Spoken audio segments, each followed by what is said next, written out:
Inside the Birds is back. What's going on, everybody? Geoff, Mosher, Adam, Caplan for another Inside the Birds, and welcome to June, everybody. It is finally here. June 1st arrived, and that means that's an important day, Adam, on the NFL calendar, and it was for the Eagles as Brandon Graham retired, so we'll get into the what that means from a roster spot standpoint. And then later in the pod, we will talk about the under the radar players on the Eagles offense, some guys that we think in the right opportunity make the team, get their chances, can have some breakthroughs for the Eagles this year on offense. And then in another podcast this week, we'll do it on defense. So happy June, Adam. I was actually warm out today. It felt a little bit like June.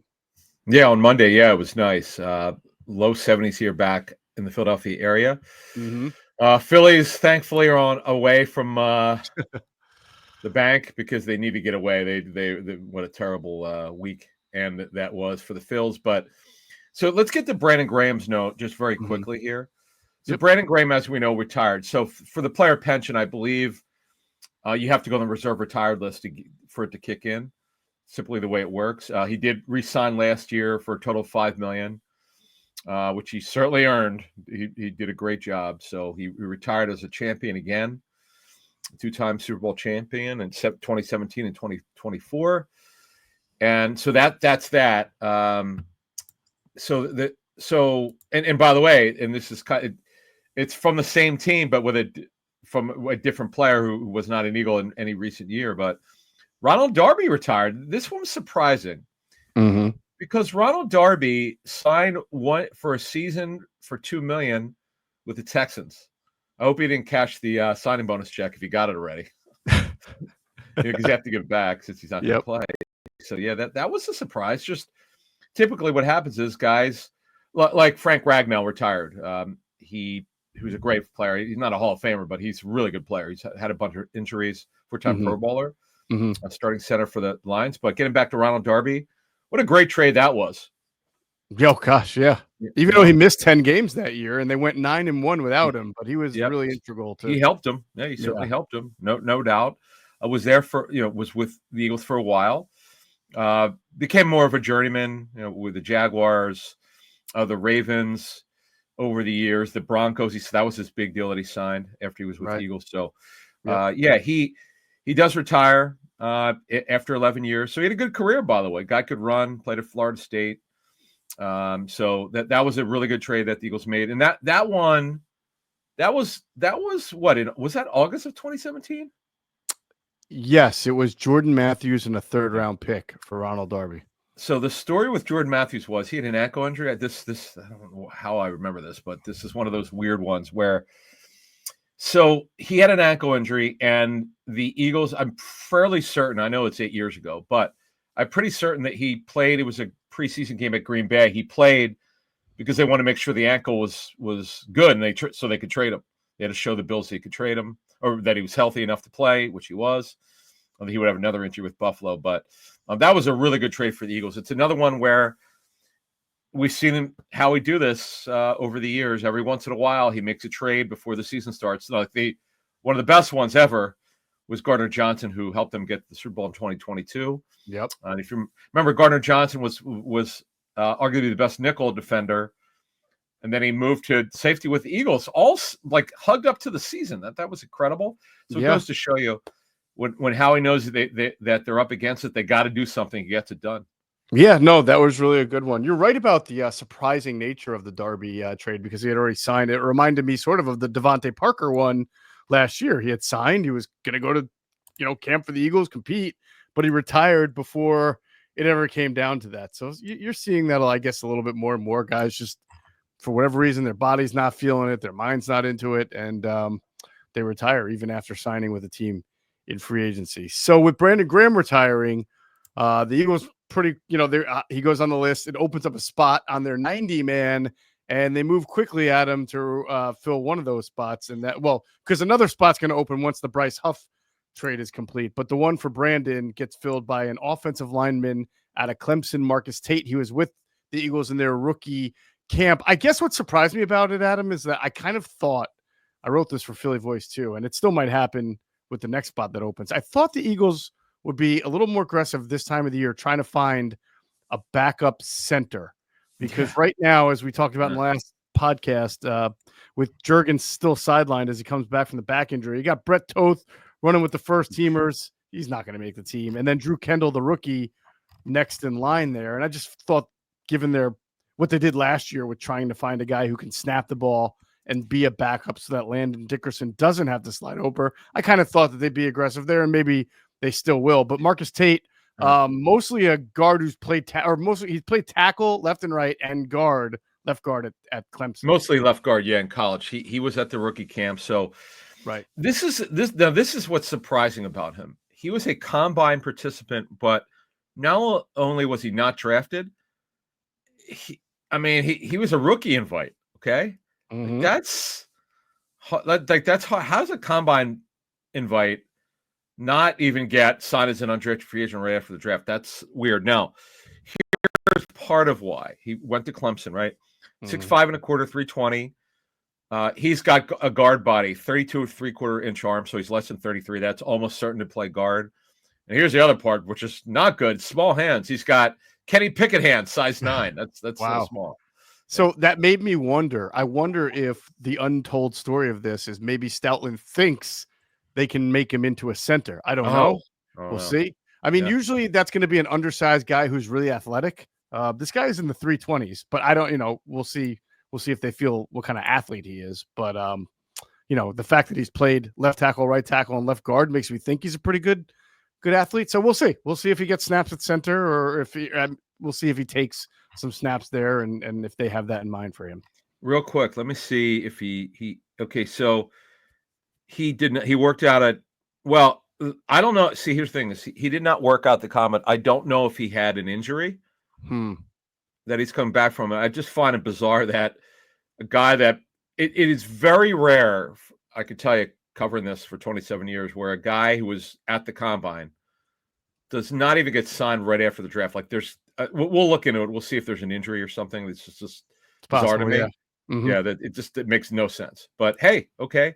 So they signed him. He's at the rookie camp. He was good. He did well enough. It tells you, okay. There's without a shadow of a doubt, they saw something in him to try to develop. Doesn't mean doesn't even mean he'll get out of OTAs. He's got to get through it. But bottom line is here, it's interesting. It's interesting that all of a sudden. That now they're signing him, so we'll see what happens. All right, so that's that. And again, I another spot should open up once the Bryce Huff trade is complete. So they'll probably have the opportunity to add yet another player, and we'll see where they go with that. Why don't we get into some of our under the radar players on offense that we'll be looking at in OTAs and of course in training camp when that begins. Before we do that, you got to hear a word from our great friends at Sky Motor Cars. Sky Motor Cars in Westchester is a different sort of dealership. All it takes is one look at their Highline pre-owned vehicles that people over the country want and need. Owner Brett Schiller, make sure you don't spend a dime of your money before you purchase the car. Sky Motor Cars allows you to make all the decisions regarding your next vehicle. At Sky Motor Cars, you never have to spend more than necessary. Visit SkyMotorCars.com today or call 610-918-7225. And if you stop into Sky Motor Cars, make sure you tell them Adam and Geoff sent you. You will get a great deal. If you can't go in there, that's okay. Just check them out. SkyMotorCars.com, a fantastic inventory. Whether you're buying, trading, browsing, it is the ultimate car shopping experience, Sky Motor Cars. All right, so we picked a bunch of players that are obviously under the radar, so it's not going to be like Saquon Barkley is going to have a great breakout year. No, of course not. The first one we want to start with. Hang on. Could you move your mic closer to you? Because it's just not for some reason. I'm kissing it right now. Oh, wow. Yeah, it is weird. I don't know what it is. You just don't sound as loud. So I think the microphone might be dying a little bit because the volume is. That's good. That's good. Yeah, but see, all right. So my green dots. You have one that has green dots, right? No, because mine's Yeti. Oh, you have the Yeti. Okay, so I have green dots that give me a volume level, but the dots keep shrinking, and I'm not touching it. So it must be fading. Damn, because it sounds good right now. Okay. All right, I'll be conscious of it, and I'll keep kind of like moving it, but I don't know why it does. Oh, not that it matters. They announced the trade, but it's Okay. as always, it's pending a physical. So Okay, maybe I'll edit out. Maybe I'll not. No big deal. But whatever, all it right, doesn't matter. Yeah, okay. all right. 3, 2, 1. All right, so we're going to take a look at under the radar players we talked about on offense, and the first one is a really interesting guy. He's under the radar, Nick, but not to Nick Sirianni, Adam, because Avery Williams is a guy that Nick Sirianni talked about quite a bit when he had his first post free agency press conference. What do you think? Yeah, so Avery Williams, yeah. So Nick, it was actually at the owners' meetings where you and I texted each other. We're like, "What? Why does he keep talking about Avery Williams? So, what is this fascination?" It's interesting. Now, a couple things. They're listing him not as a running back, but they're listing him as a receiver. Mm-hmm. He's going to be a gadget player for them. That's the way we've heard it. Now, what does that mean? Hand it off. Let him play slot. Gadget plays, whatever the case may be. There's something that Sirianni sees here. Howard Roseman signed him. How is personnel control? The contract's $1.225 million, $400,000 fully guaranteed at signing. So not that it's a lot of money, but this goes along the lines of a lot of the veterans that they signed. They signed over 10 veterans to 1-year deals, which is comical. As we've called the economical free agency, which is what we talked about. Before free agency started, this was going to be their direction. They weren't going to spend money from other teams. Very little. I mean, Ojulari got a $4 million deal, but that's that pales in comparison to what they usually do in free agency. So, so Avery Williams also will vie to be either a kickoff or punt returner or both. But the thing, this is an underrated move here. I'm so intrigued. If it's funny because I wouldn't have been had Sirianni not piped up a little bit. I was like, oh wait, okay. So I look forward to seeing this in training camp, how they use him. And now, okay, move this along here. Kevin Patullo, yet another new play caller for Jalen Hurts and their offense. How's he going to use him? He's the one who's going to call plays. Now he's going to get help designing plays, but he's going to call the plays on game day. There's some, and we're going to get to another player who's not quite your typical player for that position that he's signed to play. So I like this one, man. I'm very intrigued by this signing. It reminds me of a guy whose name I'm going to forget. You'll remind me. Last year was with the club. He came from the Rams, and he was somebody who had some speed. I think he was even a backup punter. Yeah. Jacob Harris. Yeah. Harris. Yeah. Yeah. No, this is a different type. Avery Williams, different type of player. But what I'm talking about is that gadget / special teamer / throw him in there when it's least expected type player. So Jacob Harris was a receiver in college. The Rams made him a tight end. He could run well in a straight line, but he suffered an ACL injury very early in his career with the Rams. He never was the same. Mm-hmm. I know from being at his first training camp, they were so excited about him. And I just was like, wow. When you talk to personnel people, when they can't hide their excitement for him, I'm like, okay, cool. I'll put him on my radar. Then he got hurt, and you mentioned the Eagles brought him in. We were intrigued by him. I just remember oh boy, he's running fourth team, man. When you're running fourth team, there are only really 3 teams in training camp. That's not good. Yeah. Yeah. So he didn't make it. But Avery Williams, man, look, former corner. He's played for some receivers, played some running back. Now it doesn't mean he won't play running back in training camp, but they're listing technically as a receiver, but he's a guy that I'm intrigued. I know we're going to talk to Andrew later this week with what he sees at OTAs, but he's a guy that you put the ball in his hands. See, that's what I see here. There's something about him the Eagles love off tape. Right.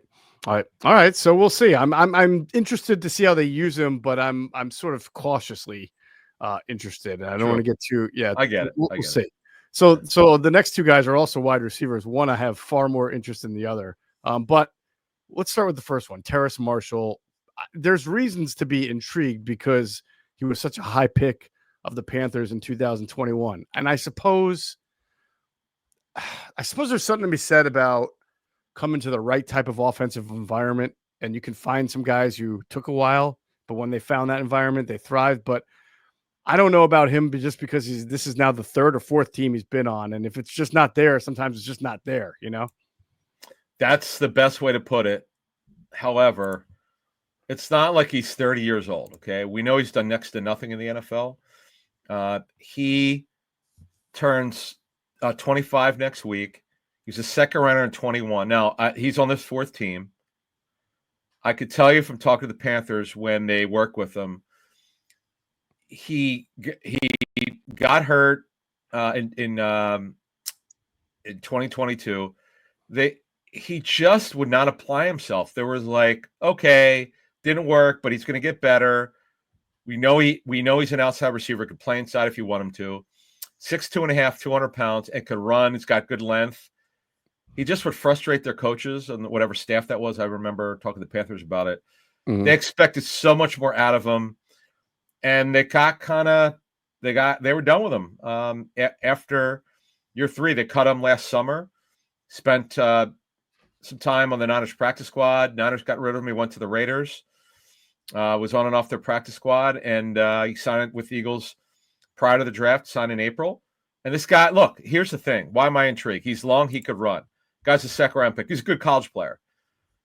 Sometimes guys that just need, it's on to your point here, he's run out of chances, but sometimes the light could go on here. There's just something with him. You look at their situation at receiver now, the backup guys, there's not much that he signed. By the way, he signed a 1-year deal. I mean, this tells you that no one really wanted him. Not much is expected. 1 year, $1.2 million, just $25,000 fully guaranteed his signing, which is basically nothing. Yeah. So he's got something there. There's something there with this guy, but you're right. He's running out of chances. But you look at it, Jahan Dotson on the last year of his rookie deal. What do the Eagles really have? Johnny Wilson who just blocks. Danny Gray will may be talking about it very soon. Elijah Cooks, who's a big guy, not a Blazer. And a bunch of undrafted free agents, and Nye Smith, who's a gadget slot receiver. He's called a power slot, is what we're told. But Marshall could run, and there's an opportunity here. That's the point. I can see that. Now the next guy, I'm a little more intrigued by. Way more. I agree. Yeah, way more younger. And listen, Danny Gray, we're talking about. He was a 3rd round pick. He ran a 4.3 at the combine. We know about him being a Texas State class. He's actually older, by the way. He's actually older than you think. Is he?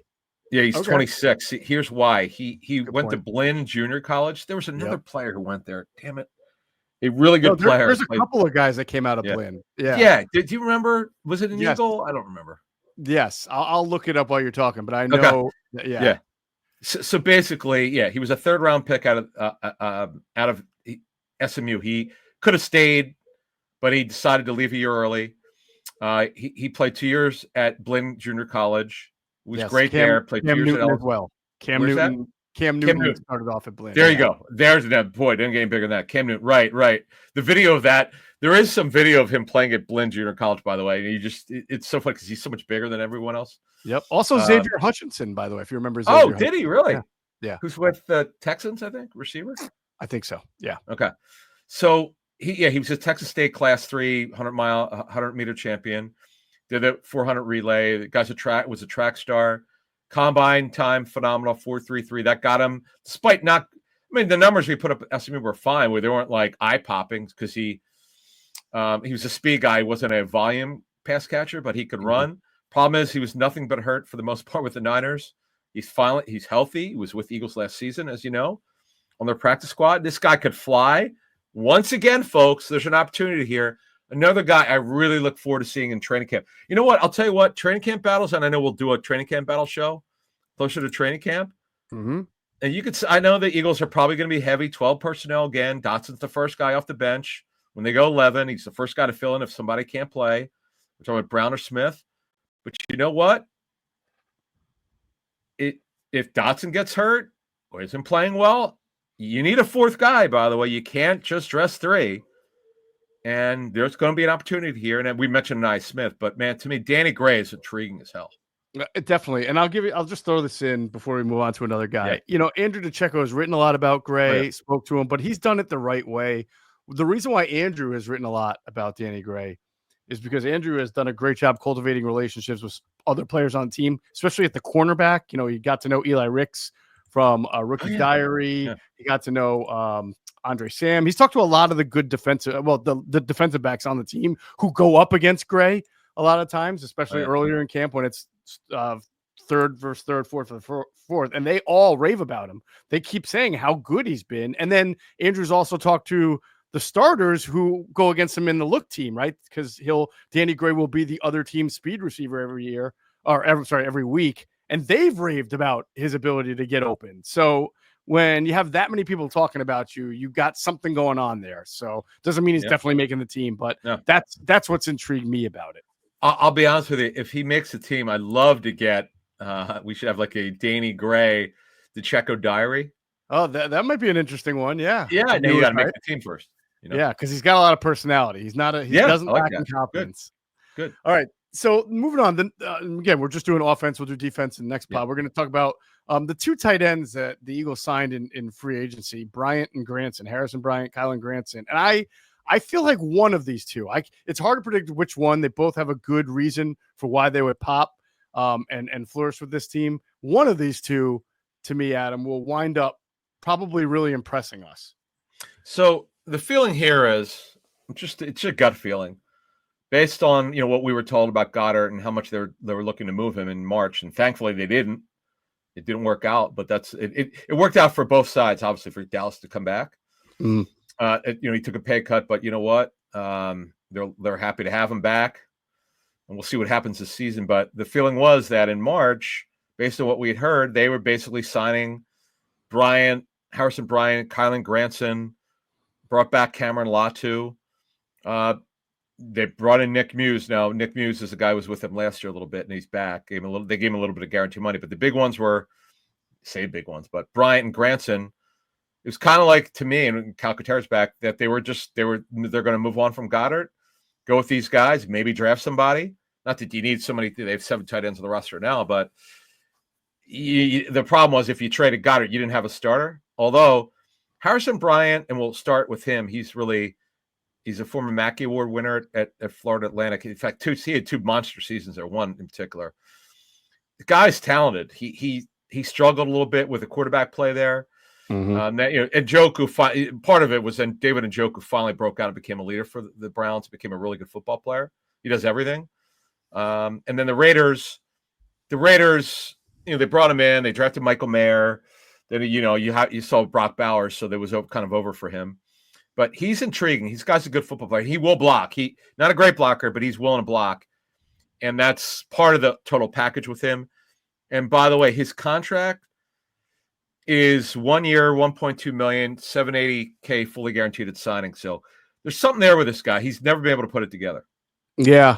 Yeah. And, when you look at both of them, Bryant and Granson, the fact that Granson signed for a little more, I wonder if that means that there was a little more interest, or if it was just that other team, there was a little more competition bidding for him. We know this guy can run, Granson. And again, as you mentioned, Bryant winning the Mackey Award, he was a receiving tight end in college, just struggled with the quarterback play there.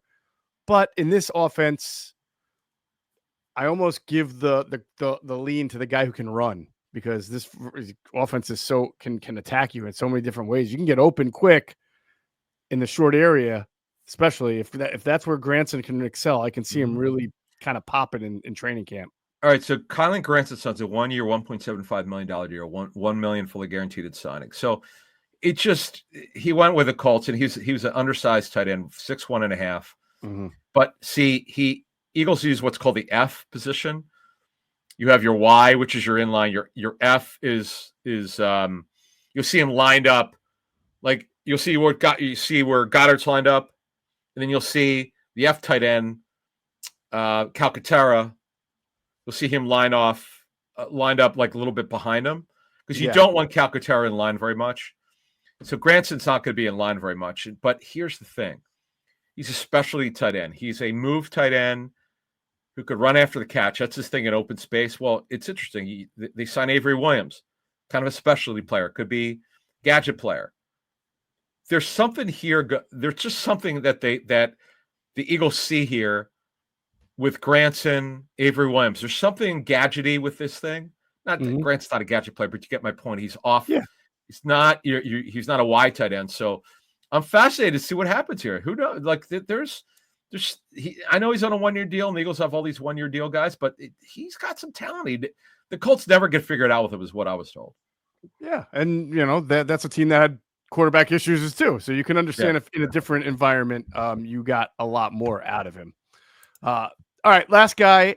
This one is interesting because I wouldn't have thought to put him, but I can kind of understand why he's on the list. But because he's a rookie, offensive tackle, Myles Hinton. And I'll just ask you this: because the Eagles brought in a lot of rookie offensive linemen, both in the draft and undrafted. Why Myles Hinton?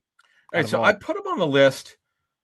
Not only do I think he's got a good chance to make the team, and he could play right or left tackle. After this, Kendall Lamb's on a 1-year deal. Cameron Williams is totally developmental. It's going to take him a while, to get it done. And Darren Kennard's really right tackle. He could be the long-term backup swing tackle. Mm-hmm. That has tremendous value. If you could get that guy in the 6th round, that's why. And I know some people. Oh, he's going to be Lane's replacement. Easy. Let's walk before we could run. Fans love running with stuff. Drew Kennell's going to be, they may move him to guard.